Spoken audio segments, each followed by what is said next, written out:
ಸೂಪರಾ? Super ಅನ್ನೋರು ಒಂದ್ಸಲಿ ಸದ್ ಮಾಡಿ ನೋಡೋಣ. ನೀವು ಸೂಪರ್ ಆಗಿರ್ಲೇಬೇಕು, ಯಾಕಂದ್ರೆ ಶಿಕಾರಿಪುರ ಜನನೇ ಸೂಪರ್ ಡೂಪರ್. ಸಖತ್ ಸೌಂಡ್. ಇವತ್ತು ಆಕ್ಚುಲಿ ಸೌಂಡ್ ಸ್ವಲ್ಪ ಜಾಸ್ತಿನೇ ಇರಬೇಕು, ಯಾಕಂದ್ರೆ ಇವತ್ತು ವೇದಿಕೆ, ಇವತ್ತಿನ ಕಾರ್ಯಕ್ರಮ, ಇವತ್ತಿನ ಕ್ಷಣ ನಿಜವಾಗ್ಲೂ ಬಹಳ ಬಹಳ ಬಹಳ ವಿಶೇಷ. ಕರ್ನಾಟಕ ರಾಜ್ಯ ಕಂಡಂಥ ಅಪ್ರತಿಮ ಹೋರಾಟಗಾರ, ಸರಿಸಾಟಿ ಇಲ್ಲದಂಥ ಜನನಾಯಕ. ಇವತ್ತಿಗೂ ಕೂಡ ಒಂದು ಮಾತು ಪ್ರಸಿದ್ಧ, ಯಡಿಯೂರಪ್ಪ ಅವರು ಗುಡುಗಿದ್ರೆ ವಿಧಾನಸಭೆನೇ ನಡಗತ್ತೆ ಅನ್ನೋ ಮಾತು, ಅದಿವತ್ತಿಗೂ ಕೂಡ ಪ್ರಸಿದ್ಧವಾದಂತ ಮಾತು. ಅಂಥ ಗುಡುಗಿಗೆ, ಅಂಥ ಸಿಡಿಲಿಗೆ ಇವತ್ತು 84ರ ಒಂದು ಜನ್ಮ ದಿನೋತ್ಸವವನ್ನ ನಾವು ಆಚರಿಸ್ತಾ ಇದ್ದೀವಿ. ಈ ಒಂದು ಶುಭಾರಂಭದಲ್ಲಿ ನಮಗೆ ಅವರ ಕಾರ್ಯಕ್ರಮನ ನಡೆಸೋದಕ್ಕೆ ಒಂದು ಅವಕಾಶ ಸಿಕ್ತಲ್ಲ, ನಿಜವಾಗ್ಲೂ ನಮಗೆ ಬಹಳ ಬಹಳ ಬಹಳ ಖುಷಿ ಆಗುತ್ತೆ, ಬಹಳ ಹೆಮ್ಮೆ ಅನ್ಸುತ್ತೆ. ಶಿಕಾರಿಪುರ ಆ ಜನನಾಯಕ ಇಲ್ಲಿ ಗುಡುಗಿದ್ರೆ ಅಲ್ಲಿ ನಡಗುತ್ತೆ ವಿಧಾನಸಭಾ ಅಂತ ಹೇಳ್ತಿದ್ದಂತ ಮಾತು ಇನ್ನೊಂದ್ಸಲಿ ಆ ಗುಡುಗು ಇಲ್ಲಿ ಕೇಳಬೇಕು, ಓಕೆನಾ?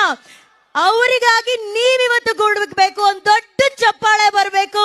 ಶ್ರೀಯುತ BS ಯಡಿಯೂರಪ್ಪ ಸರ್ ಅವರಿಗೆ ಪ್ಲೀಸ್. ಅವರಿಗೆ ನಮ್ಮ ಕಲಾವಿದರ ತಂಡದ ಪರವಾಗಿ ಹುಟ್ಟು ಹಬ್ಬದ ಹಾರ್ದಿಕ ಶುಭಾಶಯಗಳು. Happy happy happy birthday sir. Thank you once again ನಮಗೆ ಈ ಒಂದು ವೇದಿಕೆಯನ್ನ ಕಲ್ಪಿಸಿಕೊಟ್ಟಿದ್ದಕ್ಕೆ. ಇವತ್ತು ಇಷ್ಟೂ ಹೃದಯಗಳು ಸೇರಿರೋದು ಆ ಓರ್ವ ಶ್ರೀಮಂತ ಹೃದಯಕ್ಕೋಸ್ಕರ. ಆ ಹೃದಯ ಯಾವಾಗ್ಲೂ ಚೆನ್ನಾಗಿರ್ಲಿ ಅಂತ ನಾವು ಇವತ್ತು ಆಶಿಸ್ತೀವಿ. ಆ ಹೃದಯಕ್ಕೆ ಬರ್ಲಿ ಒಂದು ದೊಡ್ಡ ಚಪ್ಪಾಳೆ. ನೋಡಿ, ಸಿಂಪಲ್ ಒಂದ್ ಕೆಲಸ ಮಾಡೋಣ. ಎಲ್ರು ರೈಟ್ ಹ್ಯಾಂಡ್ ಮೇಲ್ ಮಾಡಿ, ಅಂದ್ರೆ ಬಲ್ಗೈ, ಊಟ ಮಾಡೋ ಕೈ. ಈಗ ಲೆಫ್ಟ್ ಹ್ಯಾಂಡ್ ಮೇಲ್ ಮಾಡಿ, ನಾ ಹೇಳಲ್ಲ ಯಾವ ಕೈ ಅಲ್ಲ, ಎರಡೂ ಕೈ ಮೇಲ್ ಮಾಡಿ, ಎರಡೂ ಕೈ ಮೇಲ್ ಮಾಡ್ಬೇಕು, ಎರಡೂ ಕೈ ಮೇಲೆ. ಈಗ ಜೋಡಿಸಿ ಅದು ಇಷ್ಟು ಚಪ್ಪಾಳೆಗಳು ಆ ಶ್ರೀಮಂತ ಹೃದಯ ನಮ್ಮೆಲ್ಲರ ನೆಚ್ಚಿನ ಶ್ರೀಯುತ BS ಯಡಿಯೂರಪ್ಪ ಸರ್ ಅವರಿಗೆ.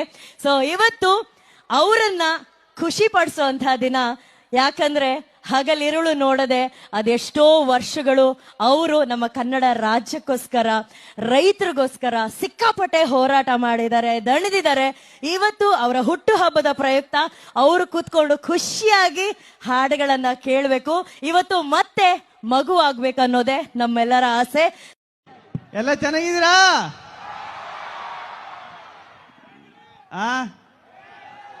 ಅಣ್ಣ, ಶಿಕಾರಿಪುರಕ್ಕೆ ಬಂದ್ಮೇಲೆ ಗೊತ್ತಾಯ್ತು ಇದು ಶಿಕಾರಿಪುರ ಅಲ್ಲ, ಪ್ರೀತಿ ವಿಶ್ವಾಸದಲ್ಲಿ ಇದು ದುಬಾರಿಪುರ ಅಂತ. ದುಬಾರಿಪುರ ಅಂತ ಹೆಸರಿಡ್ಬೇಕಾಯ್ತು.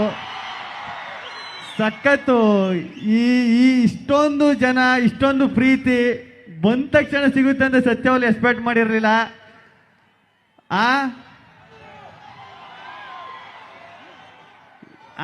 ನನ್ನ ಸ್ಟೈಲಲ್ಲಿ ಹೇಳ್ಬೇಕಂದ್ರೆ ಏನ್ರಿ ಏನ್ರಿ ಏನ್ರಿ ಈಗ ಕಾವ್ಯ ಅವ್ರು ಮಾತಾಡ್ತಾರೆ, ಮಾತಾಡ್ರಿ ಕಾವ್ಯ. ಅಂದ್ರೆ ಸರ್ದು ಹುಟ್ಟುಹಬ್ಬದ ಕಾರ್ಯಕ್ರಮ ಇದೆ ಬರ್ಬೇಕು ಅಂತ ನಿಮ್ಮಿಂದ ಇಷ್ಟೆಲ್ಲ ಇದೆ ಸರ್. ಇಲ್ಲಿ ಶಿಕಾರಿಪುರಕ್ಕೆ ಇಷ್ಟೊಂದು ಜನ ನೋಡೋಕೆ, ಇಷ್ಟು ಜನರ ಪ್ರೀತಿ, ಇದನ್ನೆಲ್ಲ ಕಣ್ಣಾರ ನೋಡಿ ಕಣ್ ತುಂಬಿಕೊಳ್ಳೋಕೆ ನೀವು ಕಾರಣ ಆಗಿದ್ದಕ್ಕೆ ತುಂಬಾ ಥ್ಯಾಂಕ್ಸ್ ಸರ್.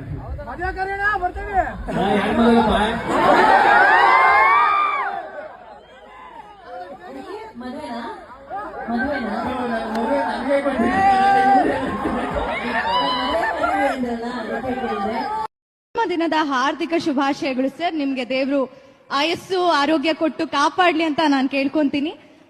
ಇನ್ನೊಂದು, ನಾನು ಕೇರ್ಪೇಟೆ ತಾಲೂಕ್ ಬೂಕನ್ಕೆರೆ ಸರ್ ಊರೇ. ನಾನು ಊರಿಗೆ ಹೋಗ್ಬೇಕಾದ್ರೆಲ್ಲ ಯಡಿಯೂರಪ್ಪನವ್ರ ಊರು ಅಂತ ಹೇಳಿ ಅದೇ ರೀತಿ ಅದನ್ನ ರೆಫರೆನ್ಸ್ ಕೊಟ್ಟು ಹೇಳ್ತಾ ಇದ್ದಿದ್ದು. ಸೊ ಇವತ್ತು ಅವ್ರ ಬರ್ಡೇಗೆ ಈ ಸ್ಟೇಜ್ ಮೇಲೆ ನಿಂತು ವಿಶ್ ಮಾಡ್ತಿದ್ದೀನಿ ಅಂದ್ರೆ ಅದಕ್ಕೆ ಕಾರಣ ನಿಮ್ ಎಲ್ಲರೂ ಪ್ರೀತಿ. So thank you so much. Thank you Kavya. ಹಾಗೆ ವೇದಿಕೆಯಲ್ಲಿ ಈಗ ಕಾವ್ಯ ಅವರಿಗೆ ಒಂದು ಪ್ರೀತಿಯ ಸನ್ಮಾನ ಶ್ರೀಯುತ ರಾಘವೇಂದ್ರ ಸರ್ ಹಾಗೂ ವಿಜಯೇಂದ್ರ ಸರ್ ಅವರ ಪರವಾಗಿ ಗಿಲ್ಲಿಗೂ ಕೂಡ ಒಂದು ಪ್ರೀತಿಯ ಸನ್ಮಾನ ಸಿಕ್ಕಿದೆ. ಆಂಜನೇಯನ ಬಲ ಇರಲಿ ಅಂತ ಹೇಳಿ.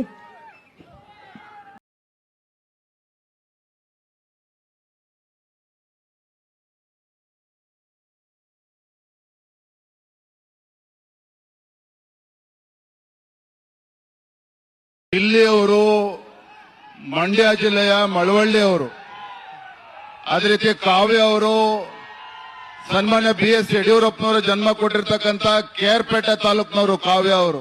ಹಾಗಾಗಿ ತಮ್ಮೆಲ್ಲರ ಪರವಾಗಿ ಅವರು ಮತ್ತೊಮ್ಮೆ ಶಿಕಾರಿಪುರಕ್ಕೆ ಹೃತ್ಪೂರ್ವಕ ಸ್ವಾಗತವನ್ನ ನಾನು ಕೋರ್ತೇನೆ. ಸಕಲಕ್ಕೆ ಬೂಮ್ ಬೂಮ್. ಇನ್ನೊಂದು ಈ ಸಿಚುವೇಶನ್ ಬಿಗ್ ಬಾಸ್ ಇಂದ ಆಚೆ ಬಂದ್ಮೇಲೆ ಆಡ್ಬೇಕು ಅಂದ್ರೆ, ಜನರಿಂದ ನಾನು ಮೇಲೆ ಬಂದೆ, ಜನರನ್ನೇ ನನ್ನ ದೇವರೆಂದೆ, ಜನರಿದ್ದರೆ ನನ್ನ ಬೆನ್ನ ಹಿಂದೆ, ಹೋರಾಡಲು ನಾನೆನ್ನ ಮುಂದೆ. Thank you so much. Thank you ಅಕ್ಕ. ಬನ್ನಿ, ತುಂಬಾ ಹೊತ್ತಿನಿಂದ ನಿಮ್ಗೋಸ್ಕರ ಎಲ್ಲರೂ ಕಾಯ್ತಾ ಇದಾರೆ. ಫಸ್ಟ್ ನಿಮ್ಮ ಫ್ಯಾನ್ಸ್ ಜೊತೆ ಮಾತಾಡಿ. ಎಲ್ಲ ಚೆನ್ನಾಗಿದ್ದೀರಾ?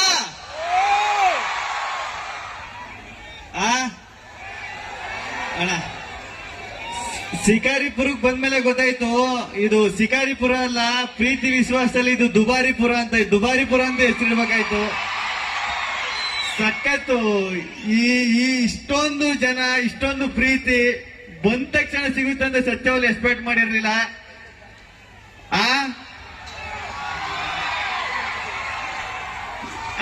ನನ್ನ ಸ್ಟೈಲಲ್ಲಿ ಹೇಳ್ಬೇಕಾದ್ರೆ ಏನ್ರಿ ಈಗ ಕಾವ್ಯ ಅವ್ರು ಮಾತಾಡ್ತಾರೆ, ಮಾತಾಡ್ರಿ ಕಾವ್ಯ.